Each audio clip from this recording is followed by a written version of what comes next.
La revue de presse d'abord, c'est reparti pour les notes des candidats, parce que le Parisien aujourd'hui en France avait pris l'habitude de mettre une note sur 10 à chacun des candidats à la primaire à droite.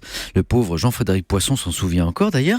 Alors les notes sont de retour, mais cette fois pour les 7 de la primaire de la gauche. Alors c'est un petit peu réducteur bien sûr, mais ça permet de se donner une idée des performances des uns et des autres, surtout qu'on n'a pas vu le débat, d'autant qu'hier soir il y avait aussi Bodyguard sur TMC avec Whitney Houston et Kevin Costner. Alors pour qui les bonnes notes ? 7, ça c'est le maximum pour Val, 7 sur 10, jugé solide. 7 aussi pour Hamon, pugnace. Les plus mauvaises, il y a 3 pour Jean-Luc Benamias, jugé trop décalé par le journal, manque de crédibilité selon le Parisien. Bonne et d'âne pour Sylvia Pinel, 2,5, pas terrible, transparente, a estimé le journal.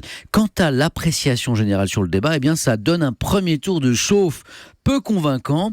Peut-on d'ailleurs parler d'un débat tant les candidats ont soigneusement cherché à s'éviter, s'interroge le Parisien. Sévère aussi le Figaro, un débat fastidieux pour une gauche à bout de souffle. Le Figaro pour qui les socialistes français en matière d'économie sont un peu comme notre astronaute Thomas Pesquet en apesanteur. Le débat d'hier soir, vous l'avez regardé pour nous Marion, et on en reparle dans un instant. Sinon, l'inquiétante épidémie de grippe et les hôpitaux débordés toujours à la une de vos journaux ce matin. Révélation sur une hécatombe, le titre claque en une du Parisien et le journal s'inquiète. Si nous sommes incapables de faire face à une simple épidémie de grippe, qu'en sera-t-il face à une autre urgence sanitaire ?